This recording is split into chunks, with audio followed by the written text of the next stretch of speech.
Hello, हाय, नमस्कार, राम राम मंडळी. आजचा व्हिडिओ खास चहाप्रेमींसाठी. बाहेर मस्त पाऊस, गार वारा आणि सोबतीला वाफाळलेला चहा. बस अजून काय हवं आयुष्यात?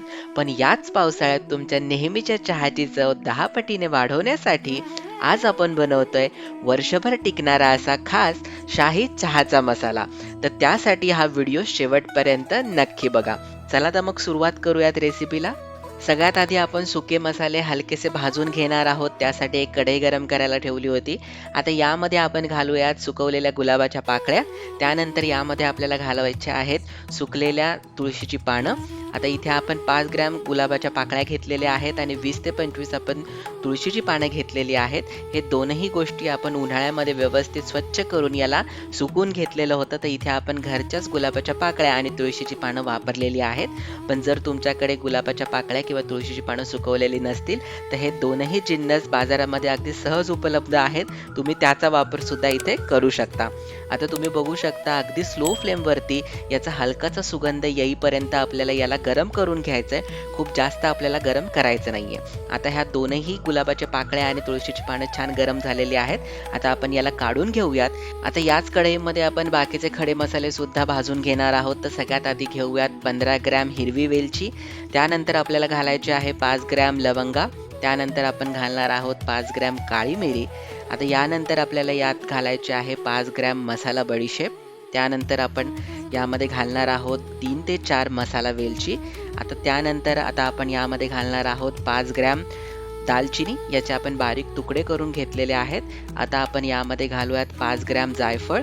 इथे तुम्ही सुकवलेल्या गवती चहाचा वापर सुद्धा करू शकता, पण आत्ता आपल्याकडे सुकवलेला गवती चहा नाहीये म्हणून आपण तो घातलेला नाहीये. आता हे सगळे मसाले आपण व्यवस्थित मंद आचेवरती याला भाजून घेऊयात. हलकासा याचा सुवास येईपर्यंत आपल्याला याला भाजून घ्यायचंय. खूप जास्त आपल्याला याला गरम करायचं नाहीये, खूप जास्त आपल्याला याला भाजायचं नाहीये, नाहीतर याचा कडवटपणा आपल्या चहामध्ये येईल. आता हलके हलके आपण याला भाजून घेतलेले आहे, तुम्ही बघू शकता. आता आपण हे सगळे जिन्नस थंड करून घेऊयात आणि थंड झाल्यानंतर आता आपल्याला हे सगळे मसाले व्यवस्थित असे मिक्सरला बारीक करून घ्यायचे.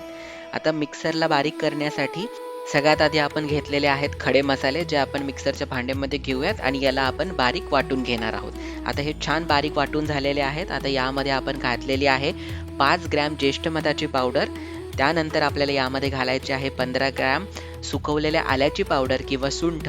तर हे दोनही पदार्थ बाजारामध्ये सहज उपलब्ध आहेत, त्याचा वापर तुम्ही करू शकता. आल्याची पावडर आपण घरीच केलेली आहे. आलं स्वच्छ धुवून आपण उन्हाळ्यामध्ये त्याला सुकून त्याची पावडर केलेली होती.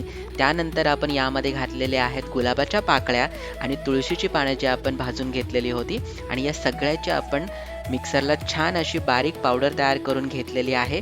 आणि तुम्ही बघू शकता किती छान आणि मस्त असा आपला चहाचा मसाला तयार झालेला आहे. आता चहाचा मसाला तर तयार आहे.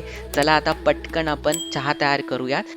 त्यासाठी एका भांड्यामध्ये आपण 2 कप पाणी गरम करायला ठेवलं होतं. पाणी गरम झालं की त्यामध्ये आपण घालणार आहोत 5 छोटे चमचे चहा पावडर.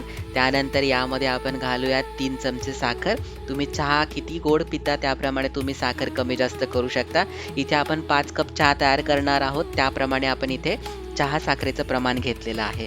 आता चहा साखर घातल्यानंतर याला एक उकळी आणायची आहे आणि उकळी आल्यानंतर आता आपल्याला या चहामध्ये घालायचा आहे ताजा असा गवती चहा. तर इथे गवती चहाची पानं आपण घेतलेली आहेत.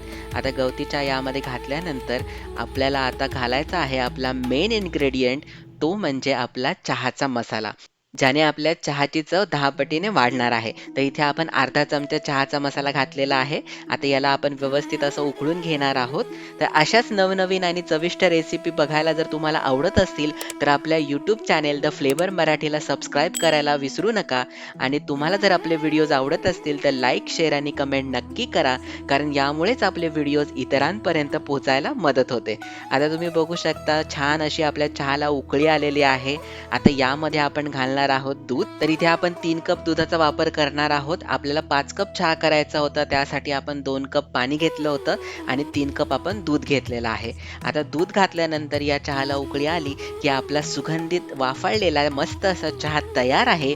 तर तुम्हाला ही चहाची आणि मसाला चहाची रेसिपी कशी वाटली हे आम्हाला कमेंट करून नक्की सांगा. आता तुम्ही हा वाफाळलेला गरमागरम चहा मस्त असा कॉर्न भजी किंवा डाळ वड्यासोबत एन्जॉय करू शकता. हे दोनही रेसिपीज आपल्या यूट्यूब चॅनेलवरती उपलब्ध आहेत. तर नक्की व्हिजिट करा आणि आम्हाला नक्की कळवा तुम्हाला या रेसिपीज कशा वाटल्या. धन्यवाद.